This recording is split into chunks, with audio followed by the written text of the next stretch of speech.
रूस के कजान शहर में 16वें ब्रिक्स समिट की शुरुआत 22 अक्टूबर को हो चुकी है। रूस के राष्ट्रपति व्लादिमीर पुतिन की अध्यक्षता में हो रहे इस समिट में 28 देश और 5 अंतर्राष्ट्रीय संगठन हिस्सा ले रहे हैं। प्रधानमंत्री नरेंद्र मोदी, शी जिनपिंग समेत कई लीडर्स इसमें शामिल होने पहुंचे हैं। आइए आपको ब्रिक्स की अहमियत के बारे में बताते हैं। ब्रिक्स दुनिया की तेजी से उभरती 5 अर्थव्यवस्थाओं ब्राजील, रूस, भारत, चीन और दक्षिण अफ्रीका का ग्रुप है। इसकी स्थापना 16 जून 2009 को हुई थी। शुरुआत में ब्राजील, रूस, भारत और चीन इस ग्रुप में शामिल थे। 2010 में साउथ अफ्रीका इसका मेंबर बना। 2023 में ये समिट दक्षिण अफ्रीका में आयोजित हुआ था, जिसमें 6 और देशों को इसका हिस्सा बनाया गया। इनमें Argentina, Ethiopia, Egypt, Iran, UAE और सऊदी अरब शामिल है। ब्रिक्स का मकसद दुनिया में शांति, सुरक्षा, विकास और सहयोग को बढ़ावा देना है। 2008-9 में जब पश्चिमी देश आर्थिक संकट से जूझ रहे थे, तब भी ब्रिक्स देशों की अर्थव्यवस्था तेजी से आगे बढ़ी। इसका कॉन्सेप्ट राइजिंग इकोनॉमी के आधार पर टिका था।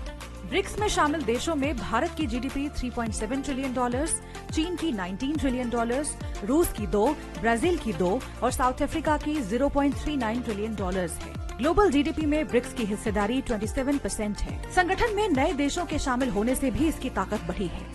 इससे ब्रिक्स के लैंड एरिया और जनसंख्या में बढ़ोतरी हुई है। ब्रिक्स में शामिल देशों में भारत का लैंड एरिया 32 लाख वर्ग किलोमीटर है, चीन का 96 लाख वर्ग किलोमीटर, रूस का 1,70,00,000 वर्ग किलोमीटर, ब्राजील का 85 लाख और साउथ अफ्रीका का लैंड एरिया 12 लाख वर्ग किलोमीटर है। दुनिया की 28% जमीन ब्रिक्स देशों के पास है। ब्रिक्स में शामिल देशों की जनसंख्या पर भी नजर डालते हैं। भारत की जनसंख्या करीब 145 करोड़, चीन की 141 करोड़, रूस की 14, ब्राजील की 21 और साउथ अफ्रीका की 6.4 करोड़ है। यानी दुनिया की 44% जनसंख्या ब्रिक्स देशों में रहती है। ग्लोबल कंज्यूमर मार्केट में ब्रिक्स का 23% हिस्सा है।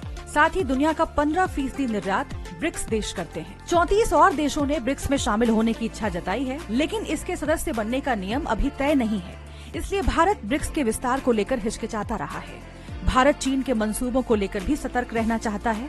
चीन और रूस दोनों ब्रिक्स को पश्चिमी देशों के खिलाफ बने समूह के तौर पर प्रोजेक्ट करना चाहते हैं।